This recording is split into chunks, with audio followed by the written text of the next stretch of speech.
A man at the peak of ruin is surprised by a little girl, with a sentence that breaks down his defenses. What begins as an innocent gesture turns into the bond that could change everything. The cold autumn wind of Portland rustled the yellowed leaves of the trees in Riverside Park, creating a natural carpet on the grass, moistened by the morning dew. Seated on a weather-worn wooden bench, Henry Vanderbilt observed the lake with a vacant stare. The calm surface of the water reflected the grey sky, a perfect metaphor for the emptiness he felt. Ducks swam peacefully, oblivious to the man who carried the weight of the world on his shoulders. His wristwatch showed 10 in the morning, a time when he would normally be presiding over decisive meetings in the conference room on the top floor of the imposing building that housed the headquarters of Tech America, his technology holding company. Not today. Today he was just an ordinary man wearing jeans and a grey sweatshirt, trying to hide from the stares and comments that had been pursuing him for weeks. Yesterday's newspapers were still echoing the latest hearing of his divorce. Technology magnate loses custody of daughter. Vanderbilt empire crumbles. Tech America shares plummet after allegations. Headlines that pierced his soul like sharp needles. Henry ran his hand through the grey hair at his temples, more the result of recent stress than his 42 years. Olivia, his ex-wife, had been relentless.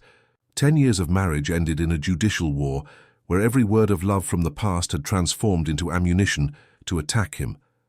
And Claire, his little Claire, now looked at him with suspicion during the rare moments he managed to see her.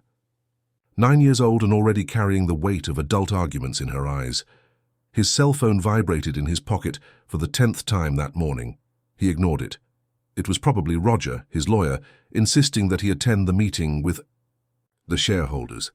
Or perhaps it was Marcia, his assistant of more than 8 years, trying to remind him of the day's appointments. Henry no longer cared. A dry leaf gently landed on his knee. He picked it up, twirling it between his fingers, observing its veins, its fragility. How could something so fragile have survived the tree? How could he, who had always considered himself unshakable, be crumbling while everything around him continued? It was then that he realized he was being watched. A pair of curious eyes stared at him from behind a nearby tree. Childish eyes, large and expressive. A girl of approximately 7 years, brown curly hair framing a round and delicate face, wore a simple dress and a slightly faded wool cardigan. In her small hands, she held an improvised bouquet of wildflowers picked right there. Upon realizing she had been noticed, the girl didn't retreat. On the contrary, she took 2 hesitant steps in his direction, slightly tilting her head, as if before a fascinating enigma. "Lily, don't bother the gentleman." The female voice came from a few meters ahead. Henry diverted his gaze from the child and saw a woman approaching with hurried steps. She carried a woven straw basket filled with colorful flowers. Her dark hair was tied in a disheveled bun, with some loose strands framing her face of soft features. She wore jeans, a simple blouse, and a floral apron, suggesting she had been working before arriving there. "I'm sorry, sir," she said, coming closer and holding the girl's hand. "Lily is very curious." "It's no problem," Henry replied, his voice sounding strange even to himself after so many days in silence. "She wasn't bothering me." The girl looked at her mother and then at Henry, her eyes shining with that mysterious wisdom that only children possess. "Mom, I think he's sad. Can we give him a flower?" The woman immediately blushed, clearly embarrassed by her daughter's direct observation. Henry felt something strange in his chest, a tightness he couldn't identify. He wasn't used to being read so easily, especially by a child.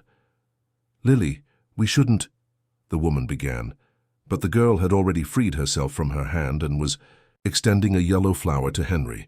"This is a field daisy. When I'm sad, Mom says yellow flowers bring joy." Henry looked at the flower and then at the girl. Something in the sincerity of that gesture completely disarmed him.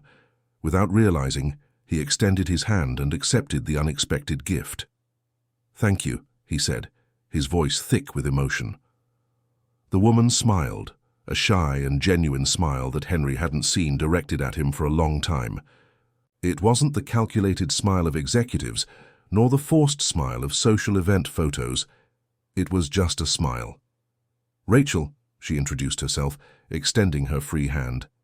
"And this is Lily."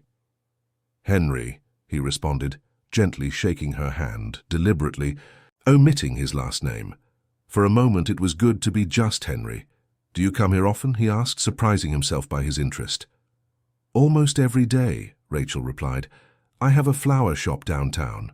I come to the park to collect some wildflowers to complement my arrangements."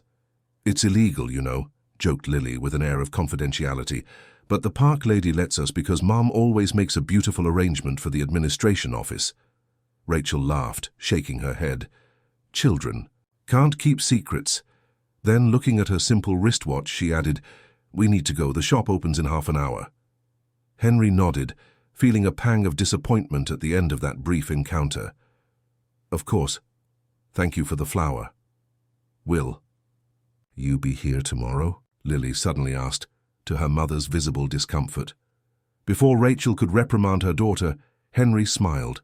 A small smile, almost imperceptible, but the first in weeks. "Perhaps." As he watched mother and daughter walk away along the park's stone path, Henry remained there, holding the yellow daisy between his fingers. For a moment he forgot about the lawsuits, the headlines, the problems. For a moment he was just a man holding a flower, feeling the cold autumn wind of Portland on his face. The cell phone vibrated again. This time, he answered. "Roger, I need you to do something for me," he said, his voice regaining some of its former firmness. "Postpone the meeting. I have an important commitment tomorrow."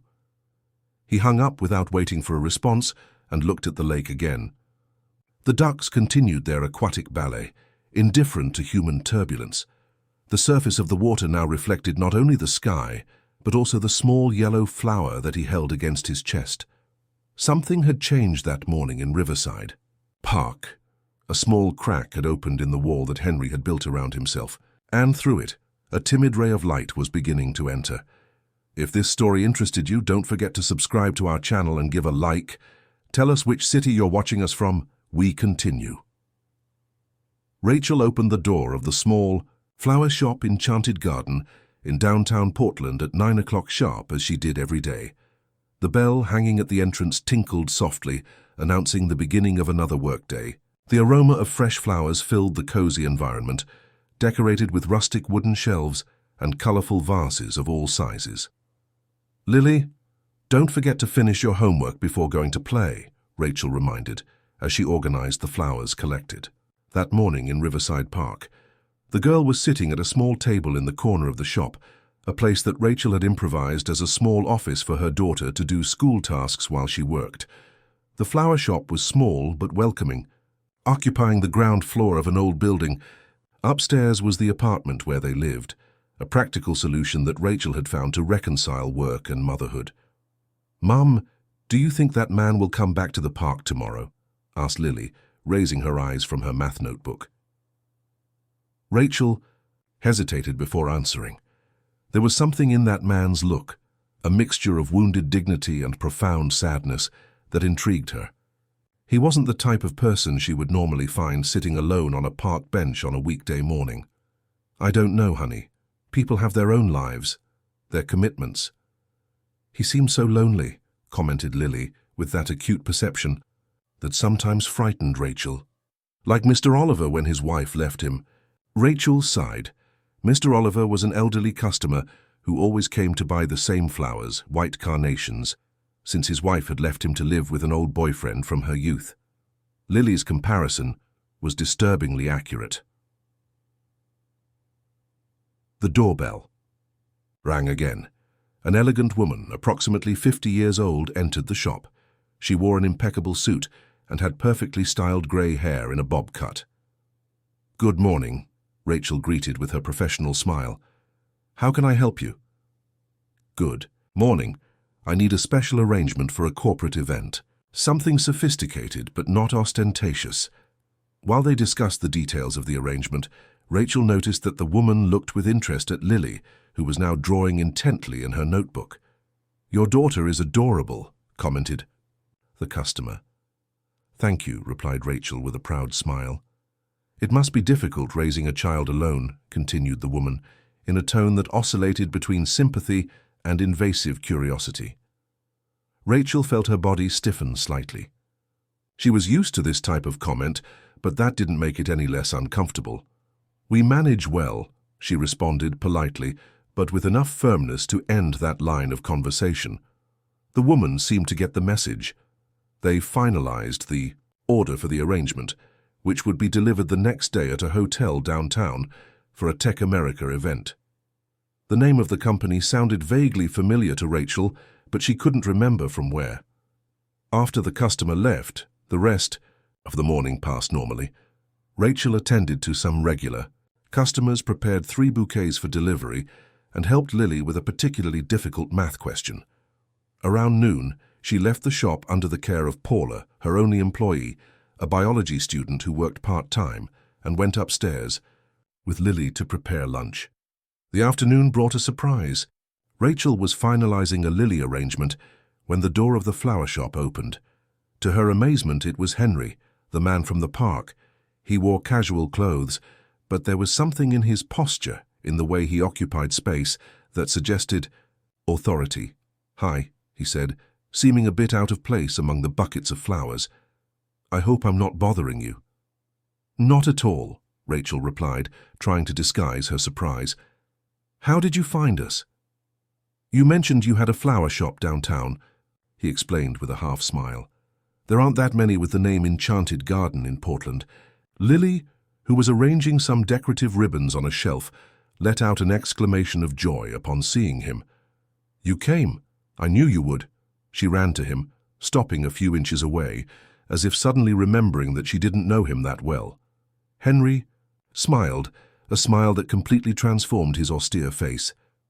"I brought something for you," he said, extending a small package to Lily, "as a thank you for the flower yesterday." The girl opened the package carefully, revealing a children's book about American birds with colorful and detailed illustrations. "Wow! Look, Mom, it has all the birds we see in the park," exclaimed Lily, flipping through the pages with reverence. Rachel observed the scene with a mixture of gratitude and caution. As kind as this man seemed, he was still a stranger who had suddenly appeared in their lives. "You didn't have to go to the trouble," she said. "It was no trouble at all," replied Henry. Then, looking around the shop, he added, "Lovely place." "Thank you. It's small, but enough to live on." A comfortable silence established itself between them, broken only by Lily's enthusiastic comments about the birds in the book. "Would you like a coffee?" offered Rachel, surprising herself. She wasn't usually so receptive with strangers. "I'd love one." While Rachel prepared the coffee in the small pantry at the back of the shop, Henry watched Lily explain with childish seriousness the differences between the hummingbirds illustrated in the book. There was something in that simple scene that provoked a strange sensation in his chest. Longing, perhaps.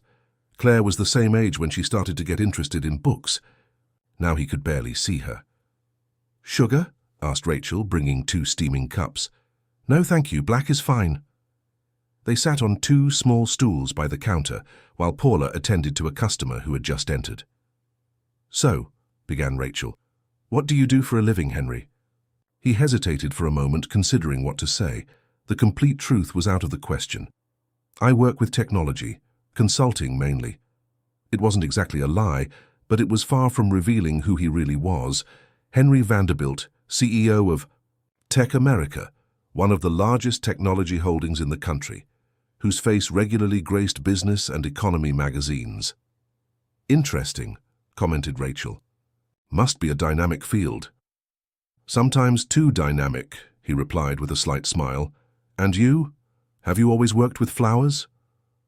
Rachel's face lit up, and Henry realized he had touched on a subject she loved.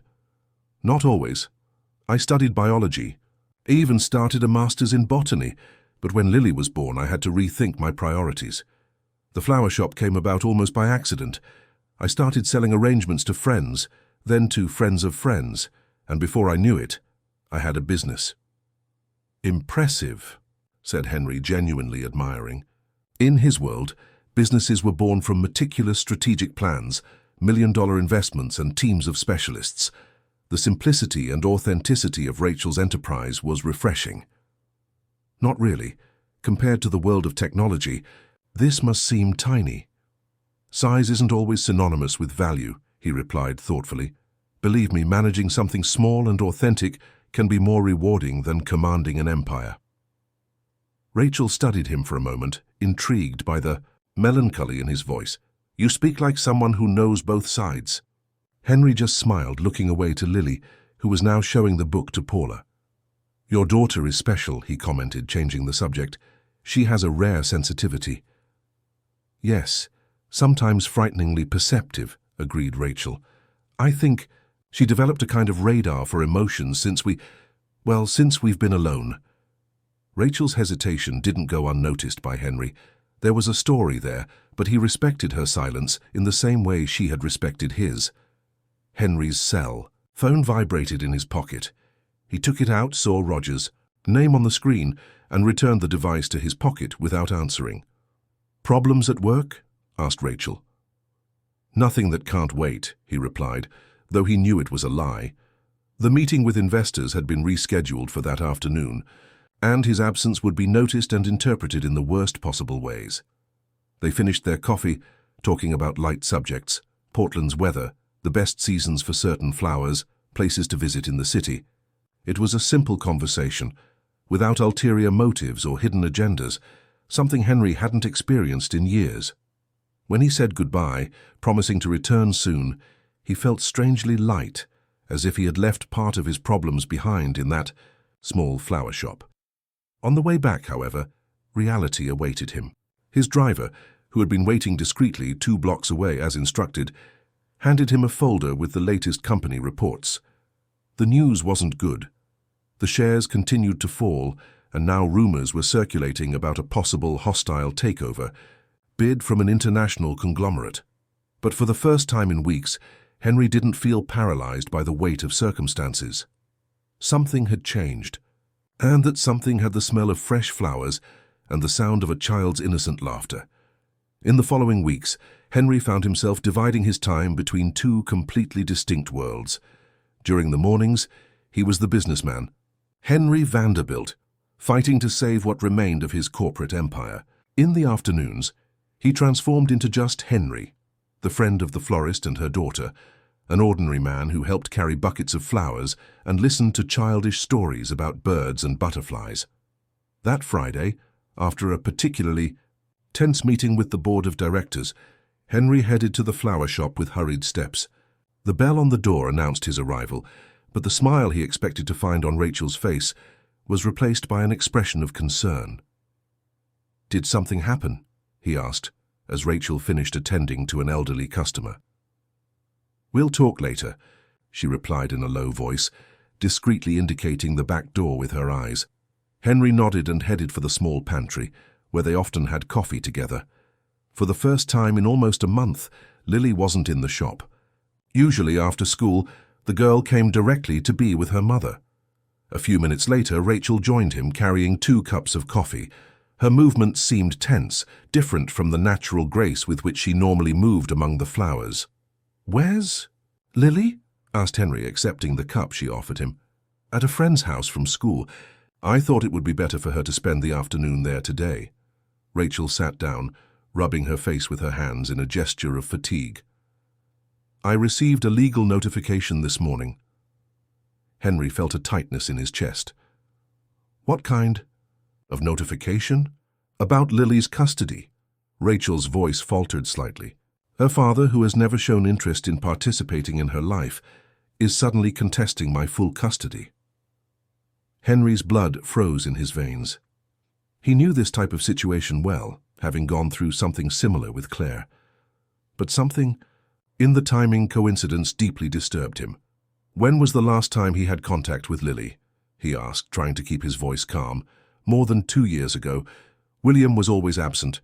When I got pregnant, he made it clear he didn't want to be a father. We have an informal agreement. He deposits a minimum child support and doesn't interfere. I never imagined that. Rachel couldn't finish the sentence. The tears she had been holding back started to flow silently. Without thinking, Henry held her hand. We'll resolve this. I have some lawyer friends who can help. Rachel gently withdrew her hand. I appreciate it, but I've already contacted a lawyer. Besides, she hesitated, as if carefully choosing her words. I don't want to involve you in this. We've known each other for a short time, and this is a family matter. Something in the way she said involve you made Henry realize there was more to that story. Rachel, is there something you're not telling me? She took a deep breath, staring at the coffee cup as if she could find answers there. Yesterday, a man came to the shop, well-dressed executive type. He said he was a potential investor interested in expanding my business. He offered a considerable amount to open other stores under my supervision. And what did you say? That I wasn't interested. The shop gives me enough to live comfortably with Lily, and I have no ambition to expand. I like to know each customer by name, to personally choose each flower. Henry nodded. It was exactly the kind of response he would expect from her. Then, continued Rachel, he completely changed his tone. He asked about you, wanted to know what Henry Vanderbilt was doing in a neighborhood flower shop, and if I knew who you really were. The silence that followed was as heavy as lead. Henry felt the weight of his identity crumble upon him. For weeks, he had savored anonymity, the feeling of being valued, just for his presence, not for his name or position. And what did you say? He finally asked, his voice almost a whisper. The truth. That I had no idea what he was talking about. That I met a man named Henry in the park, who comes to my shop regularly and who is a good friend, that's all. Did he believe you? I don't know. But before leaving, he said something like, think carefully about the investment offer, Miss Rachel. Things can get complicated for small businesses like yours. And this morning I received the notification about Lily. Henry closed his eyes, feeling a wave of guilt and anger. His proximity to Rachel and Lily had put them in the crosshairs of his enemies. People like Edward Newman, his former right-hand man, had no scruples when it came to gaining advantages. I'm sorry, he said, his voice loaded with sincerity. I never wanted to bring problems to you. Rachel studied him for a long moment. Who are you really, Henry? He knew the time for truth had come. He could no longer hide behind the facade of the ordinary technology consultant. My full name is Henry Vanderbilt. Was the CEO of Tech America. Rachel's eyes widened in recognition. The company for the event I prepared the arrangement for last week. Probably. It's still my company, technically, although I'm temporarily away due to complications. What kind of complications? Henry hesitated. Telling the whole truth meant revealing the depth of the hole he was in. The fraud accusations, the federal investigation, the troubled divorce, the loss of Claire's custody. I'm going through a complicated business restructuring process. There are people who want to bring me down, take control of the company. And it seems they've discovered I've been coming here. And why would that be a problem for them? Because, Henry searched for the right words, because for the first time in years I found something genuine, someone who doesn't see me as a financial asset or an obstacle to be removed. Rachel's eyes softened slightly, but caution remained. That customer for the corporate arrangement, she said thoughtfully. She asked me many questions about Lily. At the time I thought it was just curiosity, but now, Marcia Taylor, completed Henry. My executive assistant. They probably sent her to confirm our connection. A tense silence hung between them. Outside the pantry, they heard the distant sound of the doorbell and Paula's voice attending to customers. What do we do now? Rachel finally asked. I'll step away, Henry promptly replied. It's the only way to ensure you and Lily stay safe. Is that really what you want? The question caught Henry by surprise. It wasn't what he wanted, not by far.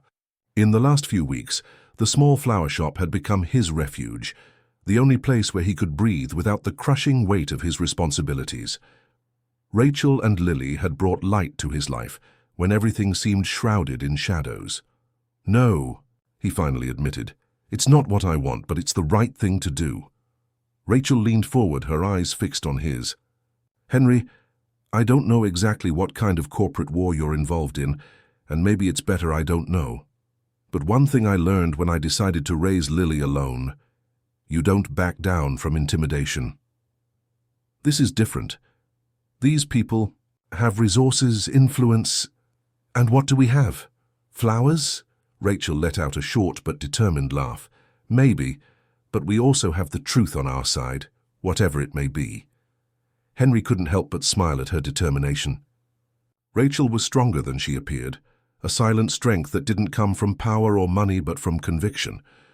Besides, she continued, Lily would miss you very much, and so would I. Those simple words touched Henry deeply. It was the first time in a long time that someone admitted to needing him, not his money, influence, or position. We need to find out who's behind this, he said, his mind working quickly. The man who came to you, what was he like? Tall, graying hair, a small goatee, cold, calculating eyes. He introduced himself as Richard Miller. Edward, muttered Henry. Edward Newman, using one of his favorite pseudonyms. Who is he? My former financial director. Worked with me for years, knows all the details of the company. I thought he was my friend, until I discovered he was diverting funds and manipulating financial reports. And you fired him. I didn't have a chance. He anticipated me, submitted his resignation citing ethical differences with my management, while spreading rumors about irregularities I had supposedly committed. It was the beginning of my downfall. Rachel processed the information in silence. Outside the pantry, the movement in the store seemed to have increased. Paula poked her head through the door, looking a bit overwhelmed. Rachel, sorry to interrupt, but that large orchid order you were waiting for has arrived, and we have 3 customers waiting to be attended to. I'll be right there, Paula, replied Rachel, getting up. Before leaving, she turned to Henry. This conversation isn't over. Come have dinner with us tonight. Lily would love it, and we need to decide how we're going to face this. Are you sure? Absolutely. 8 o'clock in the apartment above the shop. Bring your appetite and all the information you can about this Edward. When Rachel left to attend to the customers, Henry remained seated, reflecting on the turn his life had taken. He had come to the flower shop expecting to find the usual refuge of peace, and now he was involved in a new battle, not for his company or reputation, but for something much more valuable. He took out his cell phone and dialed Roger's number. His lawyer. I need you to investigate something for me, he said as soon as the lawyer answered. Edward Newman. I want to know about all companies registered in his name or his family members, and also see if there's any connection between him and a man named William, father of Rachel Sanders' daughter, owner of the Enchanted Garden flower shop. As he discreetly exited through the back of the shop, Henry felt something he hadn't experienced in a long time: determination.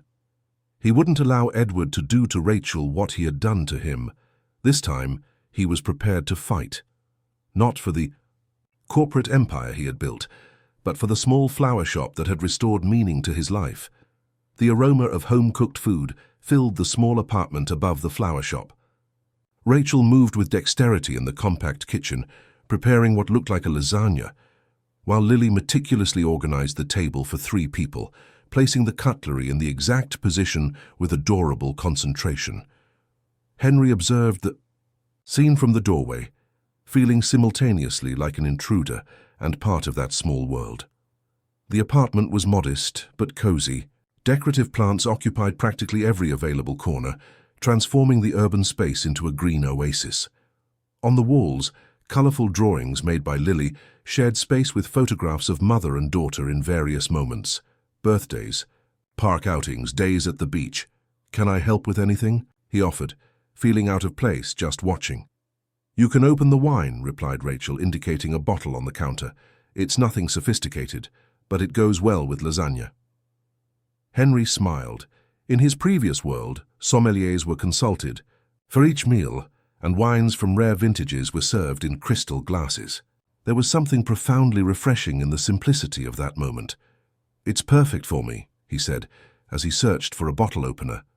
In the second drawer on the left, directed Rachel, without taking her eyes off the sauce she was preparing. Lily approached Henry, watching him with curiosity as he opened the wine. "Mum said you're an important person," commented the girl, with the disconcerting frankness typical of children. Henry shot a quick glance at Rachel, who merely shrugged with a small apologetic smile. "Some people think so," he replied, choosing his words carefully. "But the truth is we're all important in our own way." "How so?" asked Lily, tilting her head. "Well, your mother, for example. She brings beauty into people's lives with her flowers. That makes her very important." "And me? Am I important too?" "You?" Henry pretended to seriously consider the question. "You are extraordinarily important. Do you know why?" Lily shook her head, her eyes wide with expectation. "Because you can see things that most adults no longer see, like the hidden sadness of a stranger in the park." The girl smiled, satisfied with the answer, and returned to her task of setting the table. Rachel, who had been discreetly observing the interaction, met Henry's gaze, and in it there was a mixture of gratitude and something more, something indefinable that made his heart momentarily speed up. Dinner proceeded in a surprisingly light atmosphere, considering the day's events. They talked about everyday matters: Lily's school project on birds, an eccentric customer who insisted on having blue flowers in all arrangements, the new ice cream flavor at the neighborhood ice cream shop. It was as if they had made a tacit agreement to postpone concerns until after Lily went to bed. When it was finally time for the girl to go to bed, she insisted that Henry read a story. He accepted, feeling an unexpected emotion as he leafed through the book about birds that he had given her, now full of markers and small childish annotations. "This is the blue jay," explained Lily with seriousness, pointing to an illustration. "They are very brave. They even attack hawks that come near their nests." "That's true," agreed Henry. "Small but very courageous." "Like Mom," declared Lily with unshakable conviction. Henry smiled, thinking that the comparison was perfectly appropriate. "Exactly like your mother." After the story, a goodnight kiss, and the promise that yes, he would come back for dinner another day, Lily finally fell asleep. Henry found Rachel on the small balcony of the apartment, enjoying the night view of Portland while holding a glass of wine. "She likes you a lot," commented Rachel when he joined her.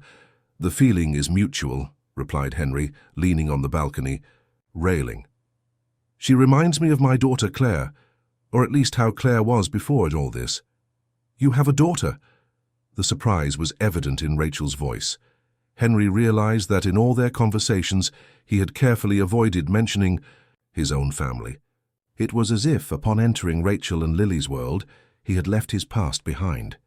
"Yes, Claire, 9 years old. She's with her mother now.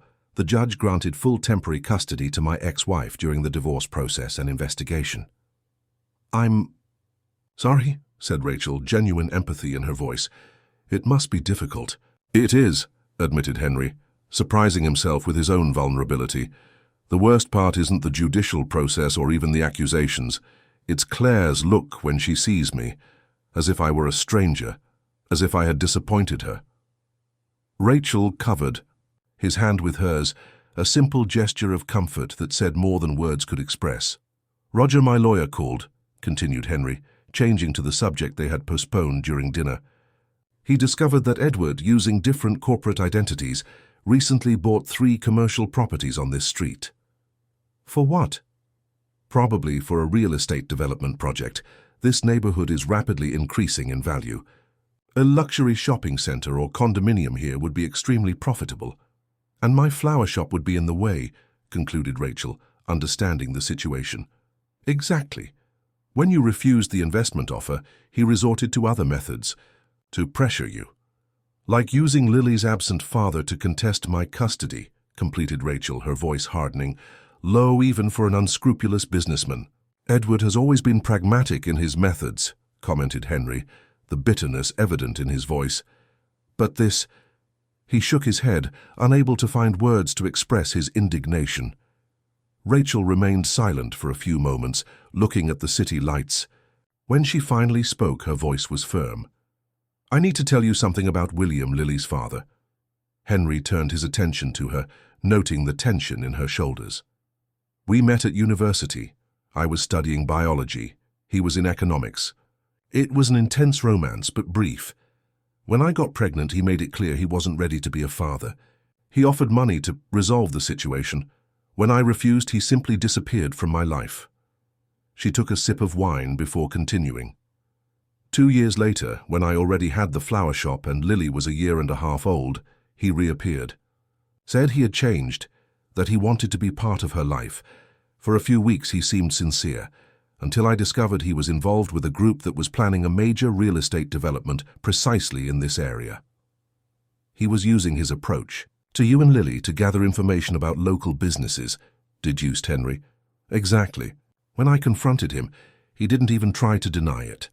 Said business was business and that I should be more pragmatic. After that, he disappeared again.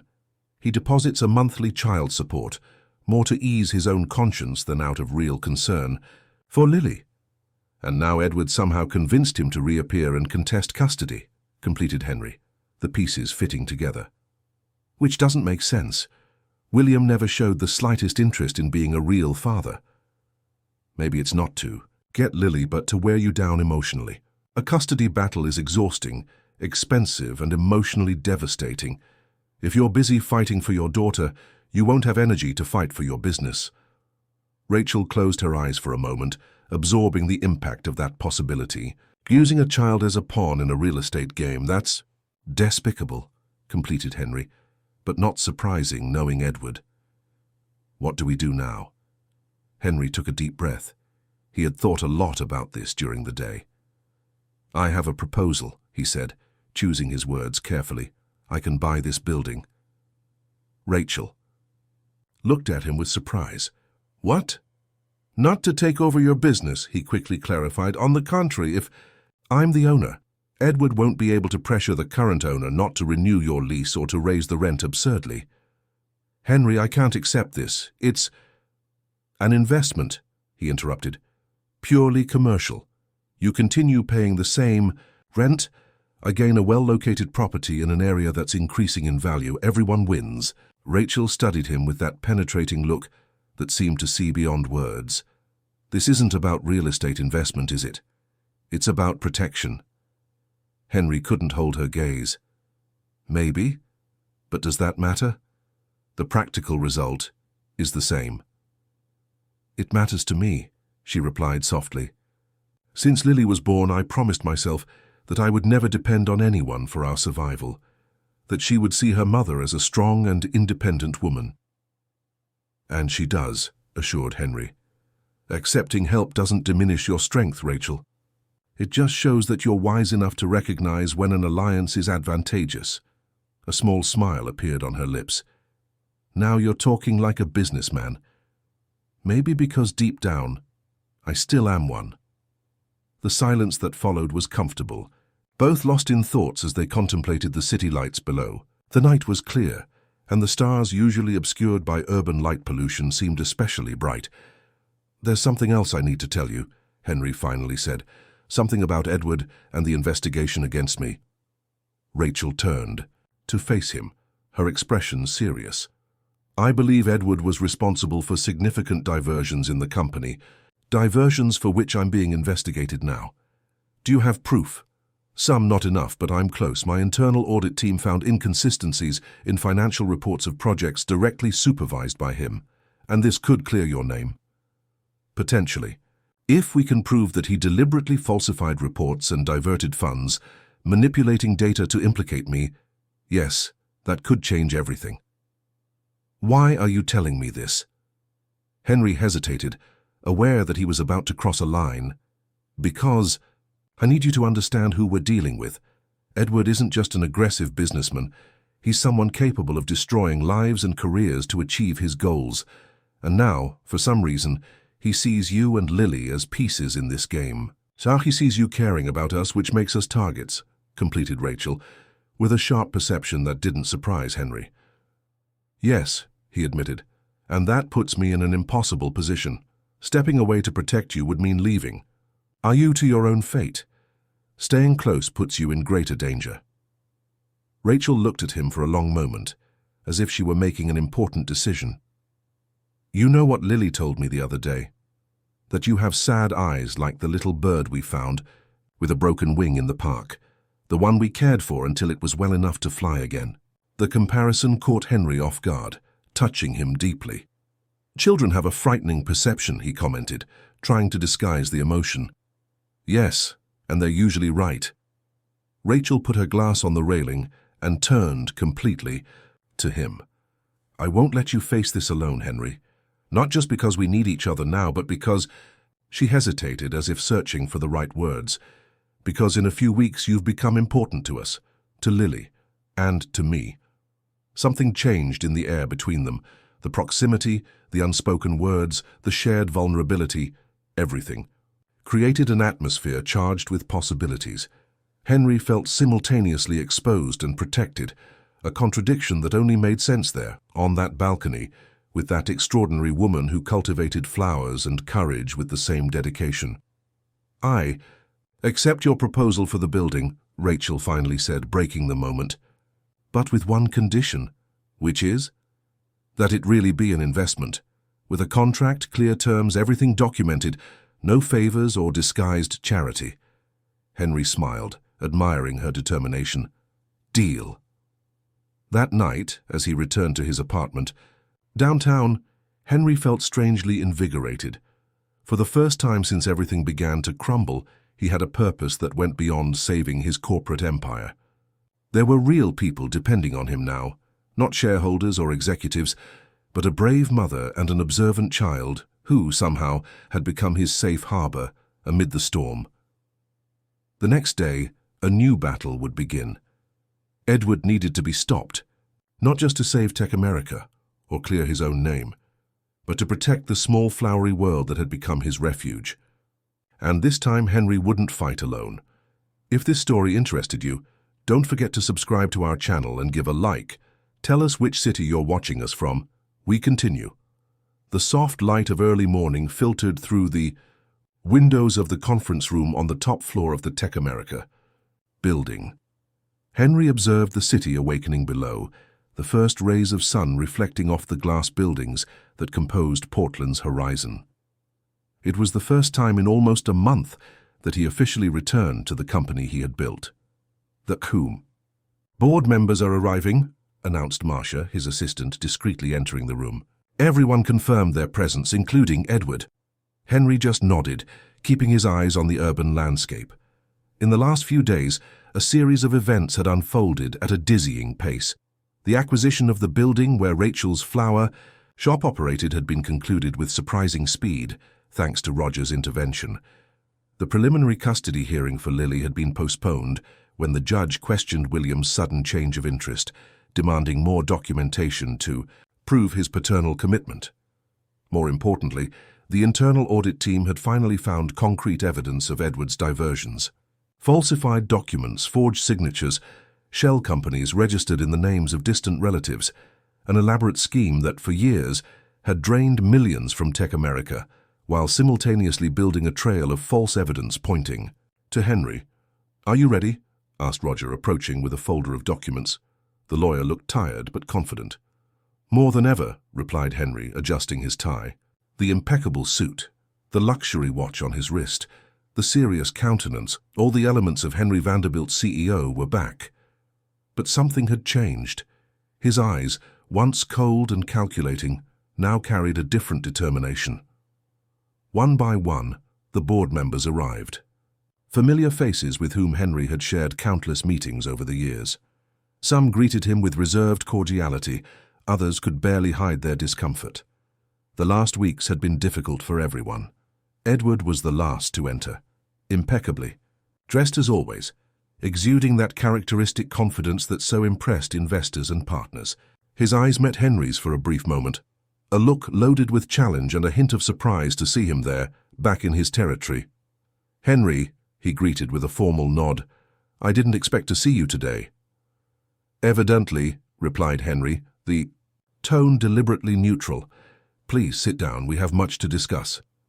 The meeting began with the usual subjects: quarterly reports, financial projections, market analyses.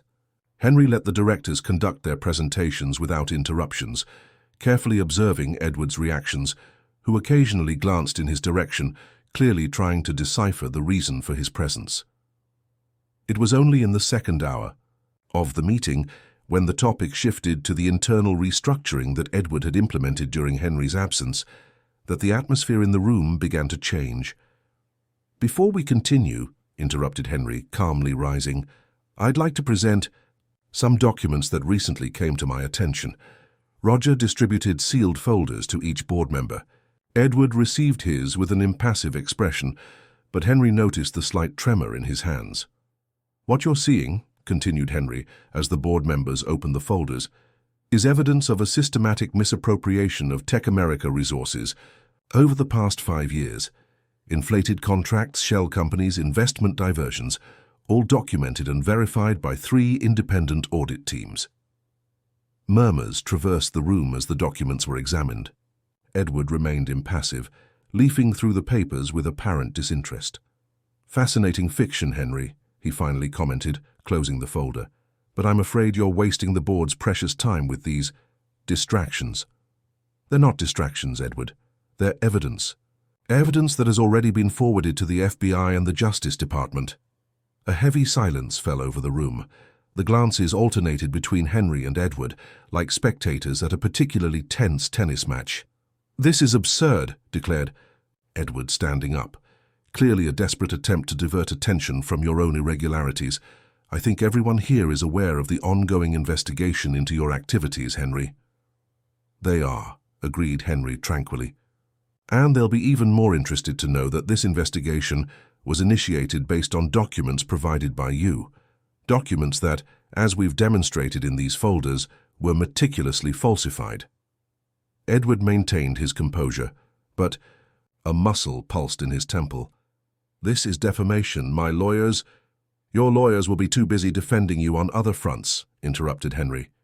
"Like, for example, explaining why 3 commercial properties on Enchanted Garden Flower Shop Street were acquired by companies registered in your sister-in-law's name, precisely when you were trying to pressure the owner to sell." The mention of the flower shop caused a visible reaction in Edward. For the first time, his mask of control slipped, revealing surprise and irritation. "I don't know what you're talking about." "I know you don't," continued Henry, now slowly walking around the table. "Just as you don't know anything about suddenly convincing William Mitchell to contest the custody of the daughter he ignored for 7 years, or about offering investments to small business owners in the area, followed by veiled threats when refused." The board members followed the confrontation in stunned silence. The corporate scandal they expected to witness was taking unexpectedly personal dimensions. "Are you accusing me of something, Henry?" asked Edward, recovering part of his composure. "I'm exposing you, Edward, not just as a corporate fraudster, but as the manipulator who doesn't hesitate to use an innocent child as a pawn in your power games." Edward smiled, a cold smile that didn't reach his eyes. "Interesting, your concern for this florist and her daughter. One might almost think you've developed some affection for them during your period of absence." "My relationship with Rachel Sanders is not under discussion here," Henry firmly replied. "No? Isn't it curious that, amid a professional and personal crisis, the great Henry Vanderbilt finds comfort in the arms of a simple flower seller? Or would it be strategic? After all, nothing like a new facade family to improve the public image when facing a troubled divorce and losing custody of your own daughter." Henry felt the blood boil in his veins, but maintained his composure. This was exactly what Edward wanted: to provoke him, make him lose control, confirm the narrative of the unbalanced and unstable businessman. "This meeting," said Henry, turning to the board, "was convened to present evidence of corporate fraud and request the immediate removal of Edward Newman from all his functions at Tech America, as well as the freezing of his assets related to the company until the conclusion of official investigations." The chairman of the board, a white-haired gentleman who had accompanied Henry since the company's founding, uncomfortably cleared his throat. "These are extremely serious accusations, Henry. The board will need time to thoroughly analyze all this documentation and consult our own auditors. I completely understand. I don't expect an immediate decision, only that you carefully consider what's at stake here, not just the future of Tech America, but the integrity of everything we've built together over these years." Edward, perceiving that the mood in the room had changed, decided to change tactics. "Gentlemen," he addressed the board, "I understand the need to investigate any allegation, however unfounded it may be. I'll be available to clarify any doubts. Meanwhile, I suggest we continue with the original agenda of the meeting. We have important decisions to make about the future of the company, which shouldn't be postponed by personal distractions." The chairman of the board nodded, visibly relieved by the opportunity to return to more familiar waters. "Yes, let's proceed with the agenda. The Internal Ethics Committee will analyze these allegations with due urgency." The meeting continued, but the damage was done. Henry could feel the evaluative looks of the board members, some clearly reassessing their perceptions of Edward. The first step had been taken. When the meeting was finally adjourned 3 hours later, Henry remained in the room, observing the city outside. The sun was now high, bathing Portland in clear winter light. "That was impressive," commented Roger, approaching after everyone had left. "You maintained control even when he tried to provoke you." "It wasn't easy," admitted Henry. "What do you think he'll do now?" Henry reflected for a moment. "Something desperate. Edward has always been calculating, but when cornered he tends to react impulsively. We need to be prepared." "We've already reinforced security at the flower shop building," informed Roger, "and the custody hearing has been rescheduled for next week. We're closely monitoring." Henry nodded, grateful for his team's efficiency. In the last few days, he had redirected a significant portion of his personal resources to protect Rachel and Lily, without them knowing the full extent of the measures. "I need to see them," he finally said, grabbing his jacket. "Edward knows my weak points now. He won't hesitate to use them." As he left the Tech America building, Henry felt a mixture of apprehension and determination. The corporate battle was just beginning, but for the first time in his career, he was fighting for something more important than stocks and contracts. He was fighting for a future that, until a few weeks ago, he hadn't even imagined desiring. The traffic was heavy in downtown Portland, and the journey to the flower shop took longer than usual. When he finally arrived, Henry's heart tightened at seeing a small crowd of people on the sidewalk in front of the store. Something had happened. Parking hastily, he made his way through the curious onlookers. The flower shop's window was shattered, shards of glass scattered on the floor along with trampled flowers and soil from broken pots. Inside the shop, Rachel was talking to 2 police officers while Paula tried to organize the mess. There was no sign of Lily. "Rachel!" he called, crossing the damaged door. "What happened? Where's Lily?" Upon seeing him, Rachel's face transformed. There was fear in her eyes, but also relief at seeing him there. "Henry, they took Lily." The world seemed to freeze around him. "What do you mean they took her?" "William," she explained, her voice trembling. "He showed up with a provisional court order and 2 court officers. Said he obtained temporary custody, while the process is ongoing. When I tried to argue, these men," she pointed to the broken window, "came in and started destroying everything. It was a distraction. When I realized William had already left with Lily." The police officers observed the interaction with professional interest. "You are?" asked one of them. "Henry Vanderbilt.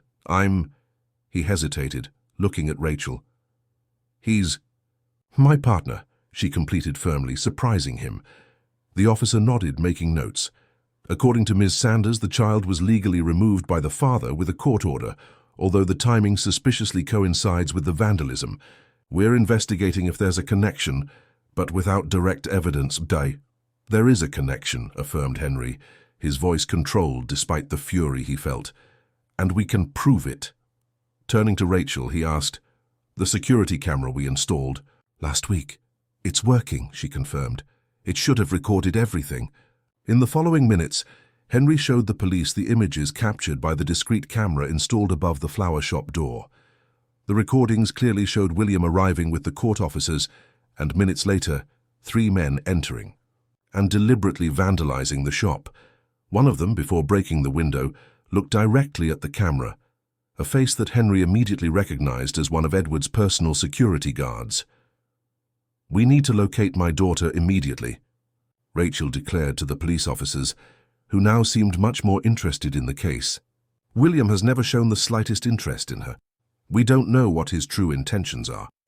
While the police initiated procedures to locate William and Lily, Henry pulled Rachel to a more private corner of the shop. "This was Edward," he said, his voice low and intense. "I confronted him today at the board, presented evidence of fraud. This is retaliation." Rachel nodded, her eyes shining with determination despite the fear. "I suspected that the moment I saw William, he seemed different, as if he were following a script." "We'll find her," promised Henry, holding Rachel's hands between his. "And when this is over, Edward will never be able to threaten you again." In that moment, amid the debris of the small flower shop, a crystalline certainty formed in Henry's mind. The battle that had begun as a corporate dispute had transformed into something much more personal and urgent. He was no longer fighting, just for his reputation or company, but for a family that unexpectedly had also become his. The sun was beginning to set when Henry's car stopped in front of an elegant house on the outskirts of Portland. Rachel, seated in the passenger seat, kept her eyes fixed on the construction, her hands nervously clutching her purse strap.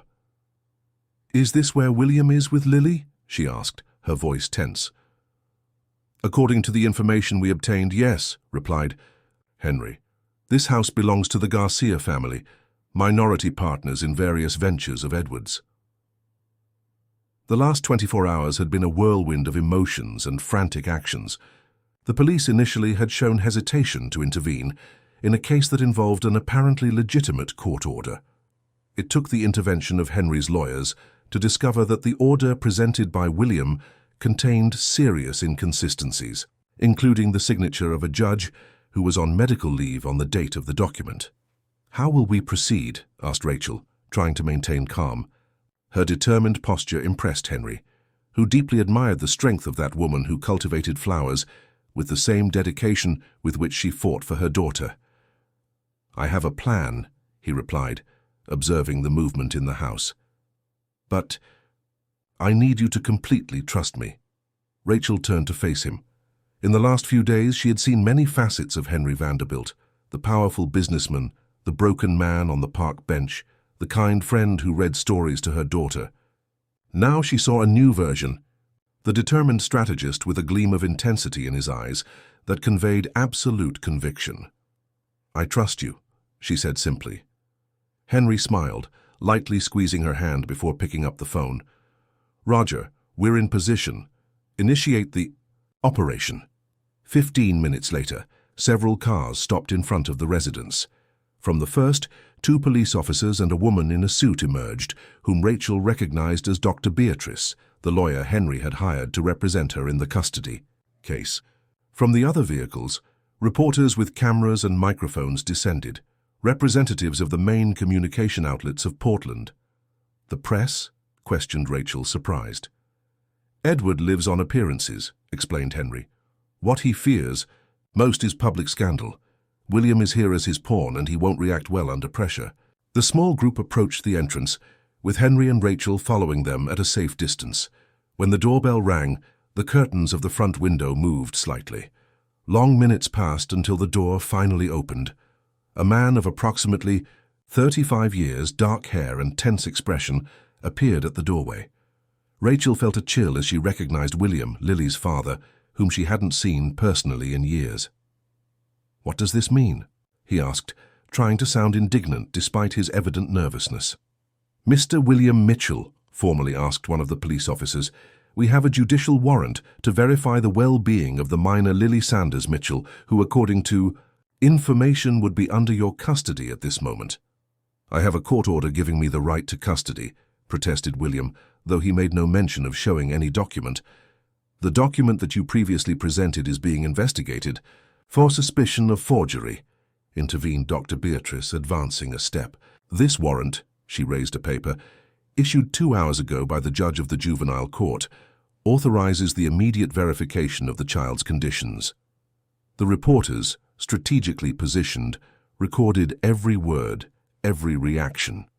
William, visibly uncomfortable with the cameras, hesitated. "Daddy, who is it?" The childish voice coming from inside the house made Rachel's heart race. Lily appeared behind William, her eyes widening with surprise and joy at seeing her mother. "Mommy!" she exclaimed, trying to pass by William, who instinctively blocked her passage. It was the mistake Henry had been waiting for. The police officers immediately advanced, and Dr. Beatrice spoke in a loud voice, clearly for the benefit of the cameras. "We are witnessing obstruction of a judicial warrant and a possible risk situation for the minor." "There is no risk at all," protested William, retreating. "She is my daughter." "A daughter you haven't seen in years," intervened Rachel, approaching now. "A daughter whose birthdays you missed, whose childhood illnesses you ignored, whose first words you never heard." Her calm but emotion-laden voice silenced everyone around. Even the reporters seemed hesitant to interrupt that moment. "Lily belongs with her mother," continued Rachel, "and you know that, William. Deep down, you've always known." Something seemed to change in William's expression, a glimpse of shame, perhaps even remorse. "He promised me no one would get hurt," he murmured, almost inaudibly. "Who promised?" asked one of the police officers. "Edward," replied William, his shoulders dropping in defeat. "Edward Newman. He said it was just commercial pressure, that Lily would stay with me just for a few days until her mother agreed to sell the flower shop." The reporters immediately began taking notes and whispering among themselves. The name of Edward Newman, financial director of one of the country's largest technology companies, associated with a pressure scheme involving a child, was the type of story that would make headlines. "Can I go with Mommy now?" asked Lily, her small voice cutting through the tension of the moment.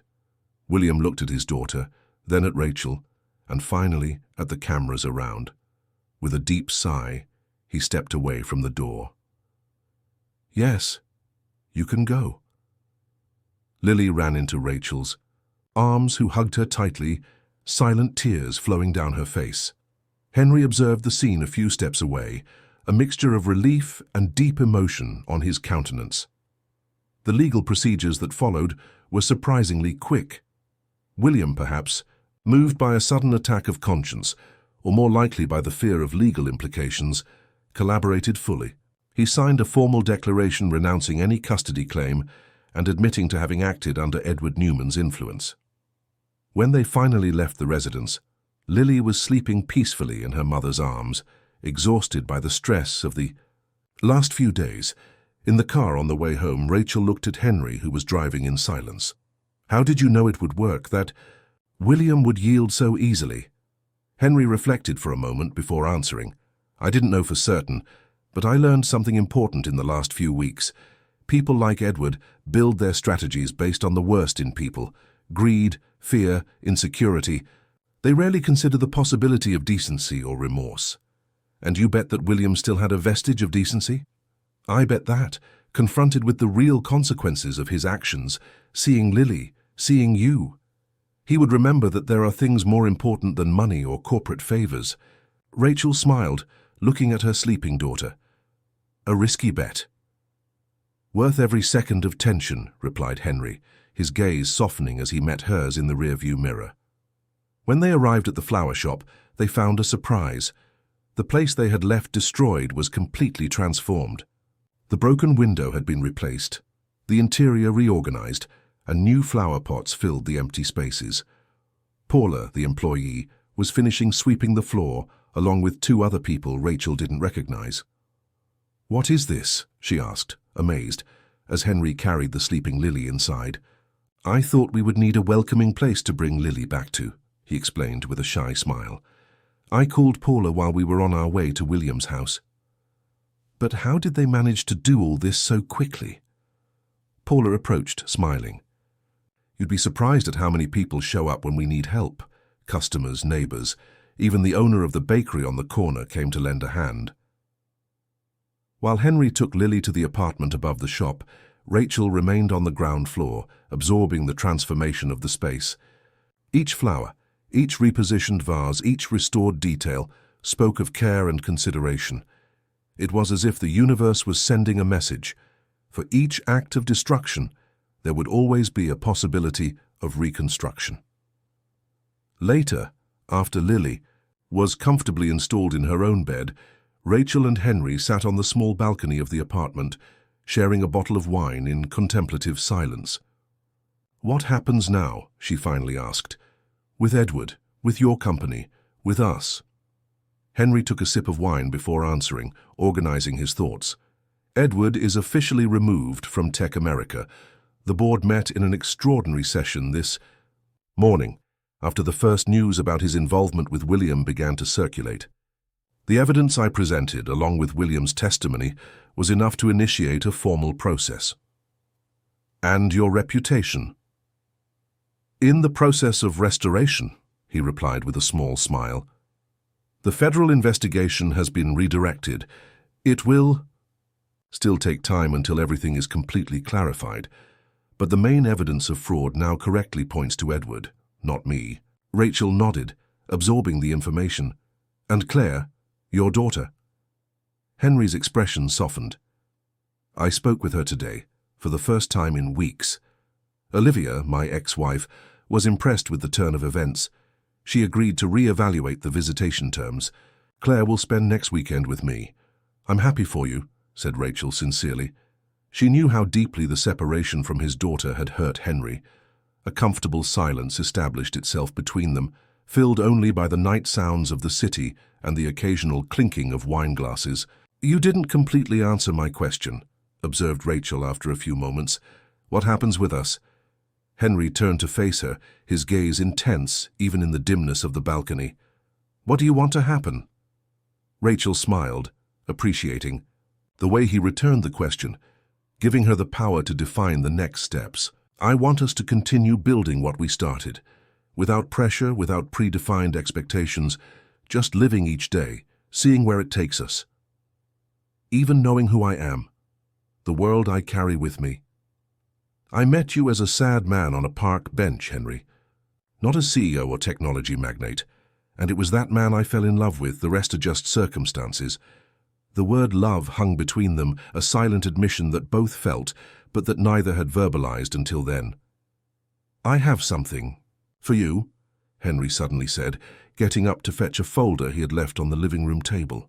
Upon returning, he extended a document to Rachel. "What is this?" she asked, opening the folder. "The deed to this building. It's in your name." Rachel looked at him, confused. "But I thought we had agreed it would be your investment, with a lease agreement and everything." "I changed my mind," explained Henry. "After everything that happened, I realized I don't want to be your landlord or investor. I want to be whoever you want me to be in your life. And I want you to have security, regardless of what happens between us." Rachel's eyes watered. The gesture went beyond financial generosity. It was a declaration of respect for her independence, a recognition that their relationship, whatever its nature, would be built on equality and choice, not dependence. "I can't accept something so valuable," she protested, though her voice lacked conviction. "You can and should," insisted Henry. "Consider it a return for what you and Lily have given me." "And what have we given you?" Henry smiled, a full and genuine smile that completely transformed his face. "A second chance. A reminder that there's life beyond meeting rooms and financial reports. The opportunity to reconnect with the man I was before I lost myself in my own ambition." Rachel didn't respond with words. She leaned forward, gently touching his face before kissing him. It was a gentle kiss, a beginning, a promise of possibilities. 3 months later, the Enchanted Garden flower shop celebrated its official reopening. The space had been renovated and slightly expanded, now including a small cafe in the back, where customers could enjoy organic drinks while admiring the floral arrangements. The idea had been Henry's, but the execution and style were purely Rachel's. The event attracted a small crowd. Old customers, neighbors, friends, and even some journalists attended, curious to meet the business of the woman who had become news by facing one of Portland's most powerful executives. In a discreet corner, Henry observed Rachel receiving the guests, radiant in a simple but elegant floral dress. At his side, Lily and Claire, who had become friends surprisingly quickly, shared secrets and laughter as they distributed small bags of flower seeds, souvenirs specially prepared for the occasion. "She's amazing," commented Roger, approaching, with 2 glasses of champagne and offering one to Henry. Extraordinary, agreed Henry, accepting the drink. And you seem different, observed the lawyer. Lighter, somehow. Henry smiled, his eyes never leaving Rachel, who was now demonstrating to a customer how to identify truly sustainable orchids. I am different. I finally understood something I spent years ignoring. Success isn't measured by professional achievements or accumulation of wealth, but by the ability to find joy in small things, in the people who surround us. Speaking like a philosopher. Now? Teased Roger, though his tone was affectionate. Speaking like someone who was lost and was found by a 7-year-old girl in a park, replied Henry, vividly remembering that first encounter with Lily. From across the shop, Rachel met his gaze and smiled, that smile that had illuminated Henry's darkest days, that had restored his faith in people and in himself. Tech America continued under his leadership, now with a new corporate philosophy centered on social responsibility and sustainability. Edward faced processes on multiple fronts, his reputation irreparably tarnished. Claire regularly spent weekends with her father, gradually rebuilding the bond that had almost been lost. But for Henry, his true achievement was there, in that small flower shop in downtown Portland. Not in the building itself, which now legally belonged to Rachel, but in what it represented, a new beginning, a rebirth among flowers. When night fell and the last guests said goodbye, Henry, Rachel, Lily, and Claire sat in the small garden behind the shop, under the stars of a clear spring night. The girls played at identifying constellations using an app on Claire's tablet, while the adults savored the comfortable silence that only exists between people who understand each other deeply. You know what I like most about you? Rachel suddenly asked, her hand finding his in the dark. What? The way you look at flowers now. At first you barely noticed them. They were just pretty things. Now you really see them, their particularities, their needs, the effort that each open petal represents. Henry gently squeezed her hand. I had an excellent teacher. Rachel smiled, resting her head on his shoulder. Funny how life works, isn't it? You came to the park that day seeking solitude and found a family. I spent years building walls around Lily and myself, and found someone who didn't need to tear them down, was just gently invited in. Above them, the stars shone, in eternal constellations, silent witnesses to countless human stories. Somewhere in the city, the lights of the Tech America building were still on. Executives still discussed strategies. The corporate world continued its relentless course.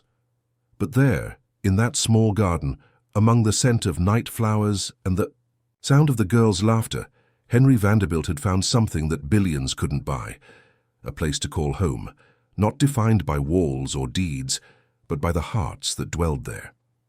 And as the night advanced at its tranquil pace, he made a silent promise to the stars, to the flowers, and especially to himself. Never again would he lose sight of what truly mattered, for he had learned in the most unexpected way that sometimes one needs to lose everything to find what one never knew one was seeking. Dear listeners, we hope the story of Henry and Rachel has touched your hearts. To continue this emotional journey, we've prepared a special playlist with equally captivating stories. Find it here, clicking to your left. If you liked this narrative, don't forget to subscribe to our channel and leave your like on the video. Every day, we bring unique stories that explore the